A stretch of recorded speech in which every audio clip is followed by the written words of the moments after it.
Bahujan Samaj party के तत्वाधान में जीआईसी मैदान में बसपा प्रमुख मायावती का 63वां जन्मदिन जन कल्याणकारी समारोह के रूप में मनाया गया। मंच पर मौजूद मुख्य अतिथियों का स्वागत सम्मान गर्मजोशी से किया गया।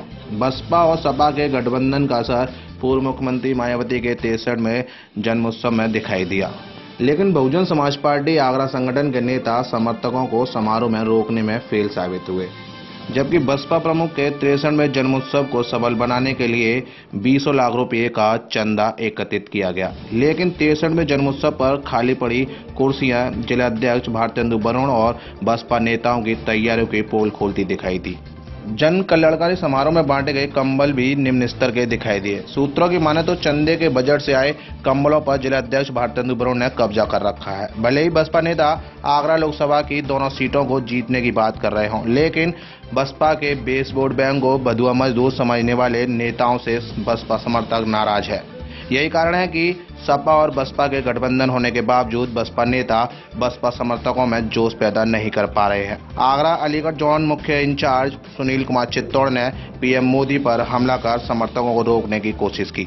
हमारे आगरा जनपद के ही पैदा हुए हमारे भाई मनोज सोनी जी, हमारे बहुत से साथी जो आरएसएस की मानसिकता के हैं, जो भाजपा की मानसिकता के हैं, जो नहीं चाहते हैं कि इस देश के अंदर गरीबों का सम्मान बढ़े, मजदूरों का सम्मान बढ़े, किसानों को सुविधाएं मिली, जो लगभग 22 करोड़ आबादी वाला राज्य है, जो इस देश की आबादी का 5वां हिस्सा है, तो ऐसे राज्य के अंदर दोनों बड़ी पार्टी के नेताओं ने मिलकर ये संदेश दिया है कि हम मोदी जी, आरएसएस और भारतीय जनता पार्टी के लोग, अमित शाह जैसे लोग जो अराजकतावादी हैं, जो जातिवादी हैं, जो इस देश के अंदर झूठ बोलकर, धोखा देकर, लोगों का वोट लेकर सरकार बना के इस देश को नुकसान पहुंचा रहे हैं, इन्हें नुकसान नहीं पहुंचाने देंगे।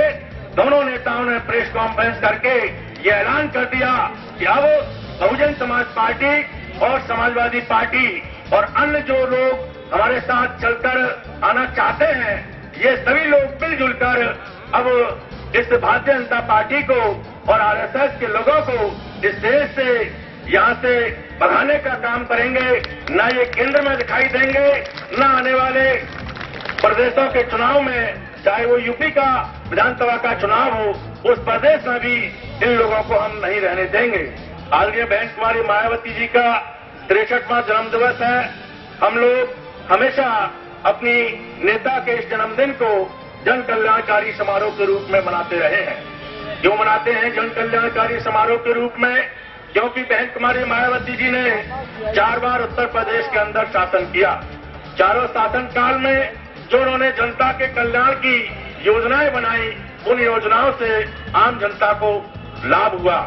आज यही वजह है कि किसान, व्यापारी, मजदूर, छात्र, महिला, पुरुष, हर प्रकार के लोग, हर समाज के लोग, हर धर्म के लोग, यदि कहीं भी 4 लोग शासन की बात करते हैं, अच्छे शासन की बात करते हैं, अच्छे प्रशासन की बात करते हैं, विकास की बात करते हैं, सुरक्षा की बात करते हैं, न्याय की बात करते हैं, तो वह शासन केवल उनको बहन कुमारी मायावती जी का शासन याद आता है।